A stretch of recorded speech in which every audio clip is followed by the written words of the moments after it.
I'll tell you right now, Charles has pop.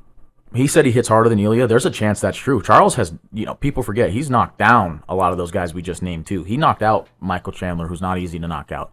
He knocked out Justin Gaethje, who's not easy to knock out. He's got some pop, too. Did he choke Justin out or knock him out? He choked him out on the ground, but he knocked him down, sorry. Yeah. He put these guys on their ass. He doesn't take him down to get him to the ground. No. He did take down Dustin. He got his back. He'll punch you in the face and put you on your fucking ass. And it doesn't matter the chin you have in previous fights. He looked horrific against Islam, and I think the closest matchup he's had to Islam and the toughest fight he has outside of Islam is Ilia Topuria. Right. And I don't think Islam, in his hands, has the pop that Ilia does. And Islam was able to put him on his fucking ass when he got down there. I think he's screwed. Well, here's my thing with Charles is his last fight with Michael Chandler, he won it probably, 49, 46, 50, 45. Yeah. But throughout that fight, you're like, Charles is going to get hit. Like, you don't ever watch Charles even win, and you're like, when's he going to... There's some things I liked. Here's what let's say I was playing devil's advocate and trying to say, here's why Charles is going to win the fight.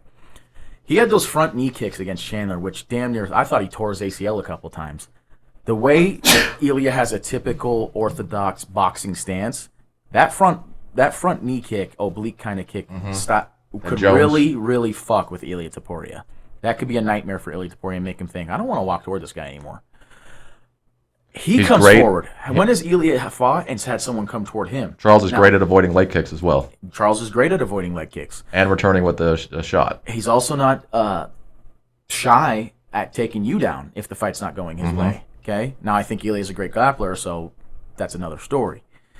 But Charles has pop. Pop at 145 is different from pop at 155. I would argue this is probably the most pop Ilia's fought. I think he had the most power Ilia's fought against. Ilia's got one fight in the UFC at 155. It's the only time he's been dropped on his fucking ass by Jai Herbert. That was a head kick. But it's still, you went to 155, felt the power. I think we saw that with Conor, where the shots he was hitting 145ers with, that knocking him out, he hit 155ers there, and it's like, oh, I got to fight full 5 rounds. Right. And here's another, I'll play devil's advocate. Ilia's 2 title wins are coming off guys whose most recent fights were at 155, Max Holloway and Volkanovski. And Max Holloway looked like the weight cut was just that much more brutal because of that. And Volkanovski was coming off a fresh knockout like 3-4 months earlier than that. So how impressed are you by those wins? I'm impressed by them, but there's a lot of arguments to be made by Charles that maybe these odds should be shorter and maybe he has a real chance. I don't think he does, though. I'm sorry. I think what we mentioned earlier is that Ilia doesn't throw body kicks or head kicks. He knows what he does. Well, I think it's because you see with his punches, you see a Gaethje punch is wide looping. Ilia's punches are the boxer tight. By far and wide the best boxer in the UFC. Tight, use my hips. Ilia never gets out of position. He's not gonna throw a head kick and leave his leg up there for it to be grabbed. He's not gonna throw a body kick and risk some guy taking him down. He throws leg kicks so he can stay in position, and his punches are all tight. And that European style of boxing is like pop out, pop out. He has that more like Mexican style where he's following through and coming back with a punch. He's punching through you. He's not popping you. He's not sticking and moving. He's punching through you, and he's throwing 6, 7, 8, 9 punch combos. Well, that's where you see a lot of these guys go for 1, maybe 2 punch combos. He's stringing them together. Yeah, he said it himself. A lot of guys have a 1-2, maybe a 1-2-3. I have a 1-2, 1-2-3, 1-2-3, 4, 5, 6, 1-2, 1-2-3. I have 5, 6, 7, 8, and that doesn't even mention my leg kick I started out with. And I saw a recent comment on Reddit. People forget Volk was beating Ilia until he got knocked out. It's like in the second round. Well, I was like Volk was avoiding Ilia up until that Volk point. Was beating him, but he was. No, I would say he's up on the scorecard, but because he was playing it safe. You could argue Max Ilia was a great fight, but these were second, third round knockouts, and these are not the fighters that Charles Oliveira is. This isn't a situation where these are 2 great fighters. Charles is another great fighter. This isn't a situation where somebody caught someone in a submission with 10 seconds left in the fight, or Leon caught Usman with a head kick.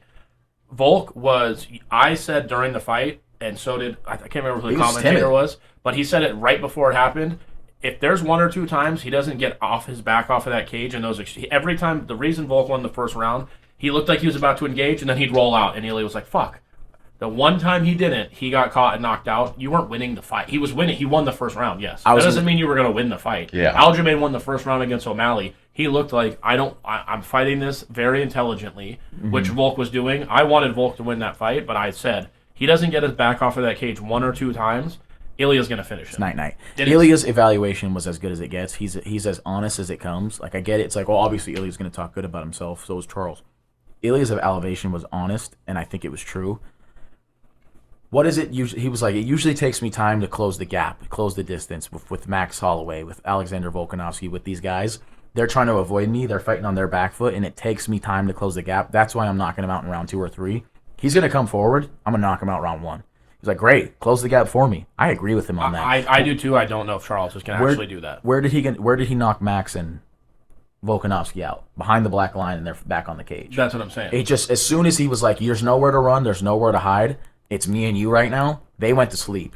But Charles has one fighting style, that shoot the box style. He's very confident in it, and he's going to walk forward. The thing is, you're walking forward. He's not going to walk. He's never walked backwards before. He's not going to start doing it now.